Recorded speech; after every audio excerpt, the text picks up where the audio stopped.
Protests in Venezuela have continued to escalate. So far, at least 5 people have died in connection to the unrest, with countless injuries and arrests being reported.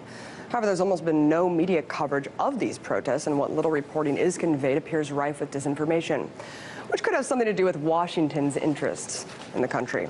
Speaking to this point, co-director of the Center for Economic and Policy Research, Marc Weisbrot, recently wrote an article in The Guardian about what's happening on the ground. He joins me now to break it down. Thanks so much for coming on, Marc. Thanks, Abby. So can you give us a brief timeline of how these protests have gotten to this point? Well, they started out they started out from the beginning demanding that the president resign. And of course, he was elected in a Democratic election in April.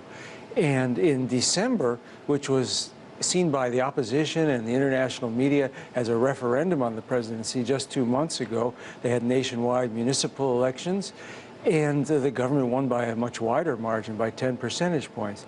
So I think what happened was the opposition was facing 2 years without an election, which is actually a long time in Venezuela. They have a lot of elections. And they figured that this was the time to go for it. If they can get people in the streets, destabilize the country, maybe they can provoke some kind of regime change. Why did opposition leader Leopoldo Lopez decide to turn himself in?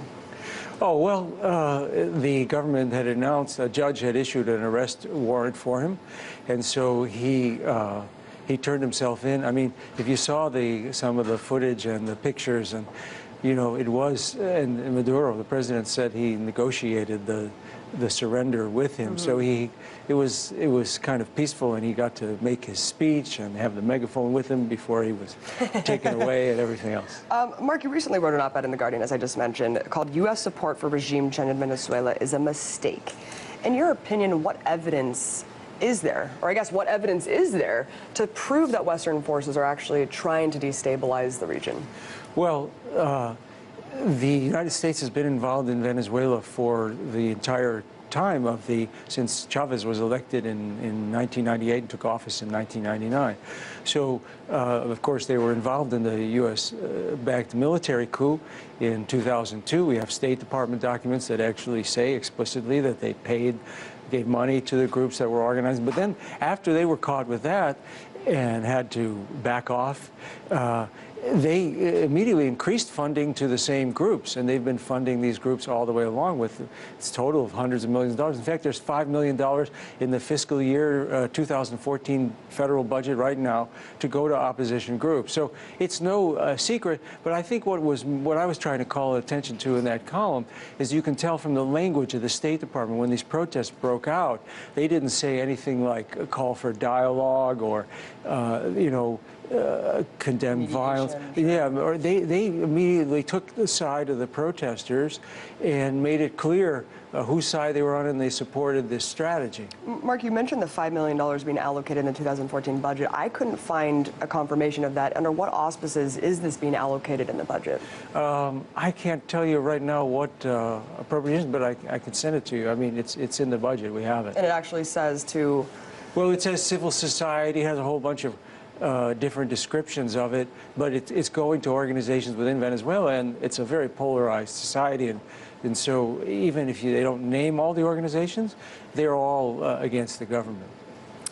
One of the major stories reported last year that might add to the other side of the argument is that Maduro's forces were forcing electronic store owners to actually lower their prices by gunpoint. I mean, can you speak to that? Well, the government did put pressure on them to lower their prices. I don't think they put a gun to anybody's head, but yeah, they did. They actually put pressure on them. And I think there was a lot of news coverage because they sent troops to the stores.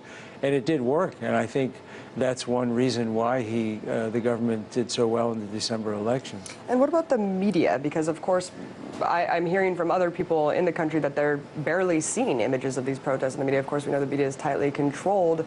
Can you speak to that point? Yeah, that's really a gross exaggeration. In fact, I was just looking on the web this afternoon, and in fact, you could see interviews with the opposition leaders, some of them making wild allegations. And the biggest TV in Venezuela, the biggest television channel in Venezuela. You can see scenes of the protests. I think what the press reports here are saying, well, some of the real-time coverage isn't there. They're not. But, you know, our press didn't cover Occupy in real time all the time, right? But nothing's hidden. I mean, there's nothing that's hidden from the Venezuelan people in terms of what's going on there. Everybody knows what's going on. So it's true that there's self-censorship, but not any more than you have here. And so it's really grossly exaggerated. I mean, I wanted to get in. We have a little bit of time left. Opposition leaders opposition is, of course, is alleging that Maduro has incited the violence. Of course, Maduro is saying that the right-wing factions have incited the violence. Can you speak to either of those allegations? Well, it's very murky. I mean, you know, I mean, you do know that the protesters are having violent protests. That you have plenty of video of that. You know, I mean, during the day it's usually peaceful, and at night they set fires and put up barricades and trash buildings, and they've burned cars and things like that. Now, the government is also implicated, of course, and Maduro has acknowledged that in the shooting of one of the students, but the circumstances of that are still unclear. Yeah, you can't really. I mean, it's clear. What I think is the most important is that if you have protests that are calling for the resignation or the overthrow of a democratically elected government, there's no real path you can see from here to there that isn't going to involve violence. They're not going to just step down because a handful of people say they should. And of course, your column points out, of course, the broad history of the U.S., you know, sticking their nose in Venezuela really irks them, of course, that Maduro's there. The Brookings Institute memo kind of calling to seize the unrest if there is some. Can you speak to what would happen to the region? What are the broader implications if the U.S. does back regime change there? We have about 30 left.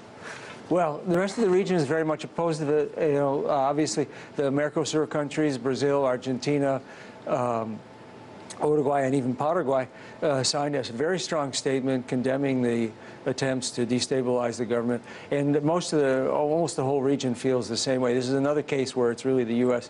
against South America. Right. Absolutely. Thank you so much, Marc Weisbrot, co-director of the Center for Economic Policy Research. Appreciate it. Thank you. That's our show, you guys. Join me again tomorrow. I'm going to break the set all over again.